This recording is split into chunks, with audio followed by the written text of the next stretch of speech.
5월 20일 중국이 금리를 인하했습니다. 미중 무역 전쟁의 영향으로부터 경제를 보호하기 위해 통화 정책을 완화한 것으로 보입니다. 기준금리를 3.1%에서 3%로 0.1% 인하했는데요. 이는 신용대출을 촉진하여 소비를 자극할 것으로 판단했고 7월 말까지 금리를 한 번 더 인하할 것으로 예상했습니다. 5월 20일 호주도 금리를 인하했습니다.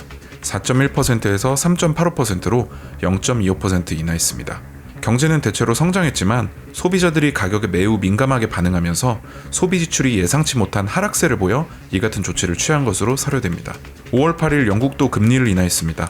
4.5%에서 4.25%로 0.25% 인하했습니다.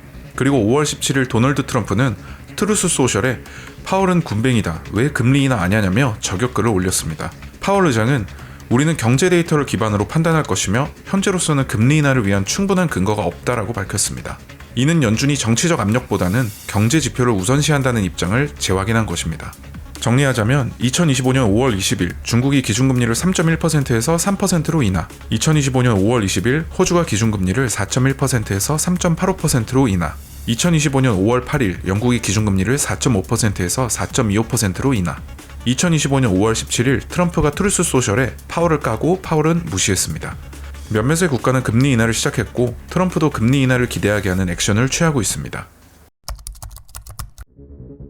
2025년 5월 11일 미국의 최대 암호화폐 거래소 코인베이스가 전례 없는 내부자 연루 해킹 사건을 겪었습니다. 해커들은 해외 고객 지원 직원을 매수하여 내부 시스템에 접근했습니다. 이들은 일부 고객의 이름, 주소, 전화번호, 정부 발급 신분증 이미지, 사회 보장번호 등 민감한 정보를 탈취했습니다. 이 데이터는 전체 고객의 1% 미만에 해당하지만 사회공학적 피싱 공격에 악용될 수 있는 충분한 정보였습니다. 해커들은 코인베이스에 2천만 달러 상당의 비트코인을 요구하며 이를 지불하지 않으면 탈취한 데이터를 공개하겠다고 협박했습니다. 그러나 코인베이스는 이를 거부하고 해커들의 체포에 협조하는 제보자에게 동일한 금액의 보상금을 제공하겠다고 발표했습니다. 이 사건으로 인해 코인베이스는 1억 8천만 달러에서 최대 4억 달러에 이르는 손실을 예상하고 있습니다. 사건 발표 이후 코인베이스의 주가는 약 6% 하락했습니다. 이 사건은 단순한 보안 침해를 넘어 암호화폐 산업의 신뢰성을 흔들었습니다. 2024년 1월 10일 미국 증권거래위원회는 11개의 비트코인 현물 ETF를 승인했습니다.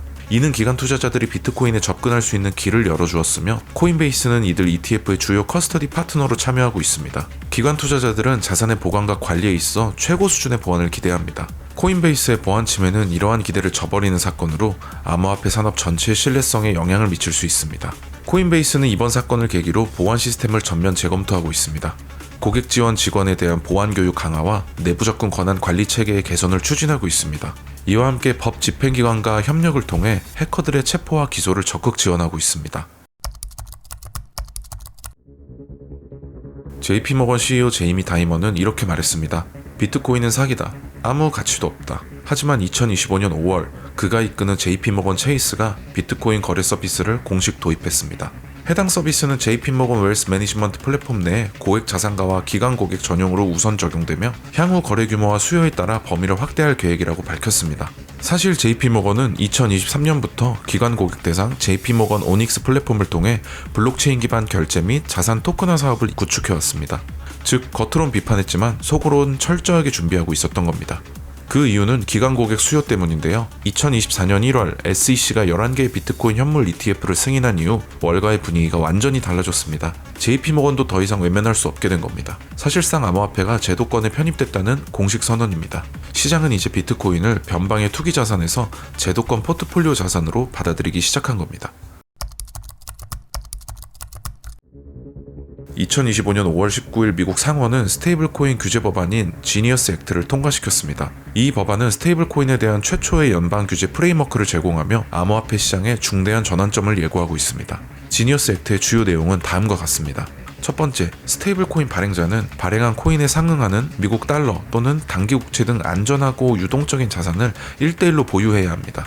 두 번째, 월간 준비금 구성 공개 및 연간 재무제표 감사가 의무화됩니다. 세 번째, 자금 세탁 방지 및 제재 규정을 준수해야 하며 기술적으로 스테이블 코인을 동결하거나 압류할 수 있는 능력을 갖추어야 합니다. 네 번째, 스테이블 코인 보유자는 발행자의 파산 시 다른 채권자보다 우선적으로 상환받을 권리를 가집니다. 다섯 번째, 메타, 구글 등 대형 기술 기업이 자체 스테이블 코인 발행하는 것을 제한합니다.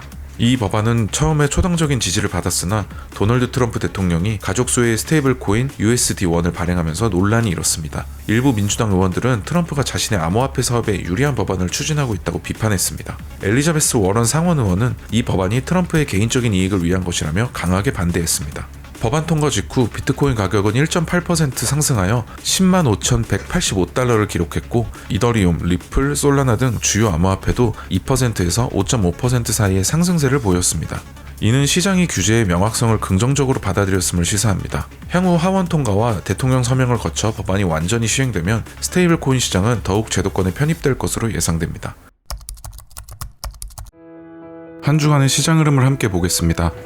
비트코인이 신고가를 달성하고 빠지고 있죠. 이번에 내려오게 되면 하나, 둘, 셋, 넷 채널의 하단을 4번 터치하는 것이기 때문에 이 상승 채널을 지키지 못할 가능성이 있습니다.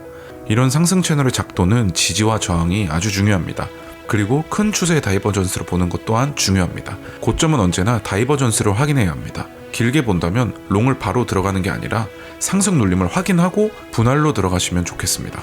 혹은 강력한 양봉 슈팅이 나와서 다이버전스를 무효화시키는 움직임이 나와야 롱을 받아볼 수 있겠습니다. 그래서 다음 주 비트의 움직임이 중요해 보입니다. 보통 비트가 오른 후 소강 상태에 들어설 때 알트 사이클이 돕니다. 사이클상 2번 정도의 알트 순환장이 남아있으니 슈팅이 나온다고 해도 저점을 다지고 있는 알트코인을 잡는 게 훨씬 더 이득이라고 생각이 됩니다. 비트 롱을 받지 못했다고 급하게 진입하지 마시고 여유롭게 투자를 하시면 될 것 같습니다.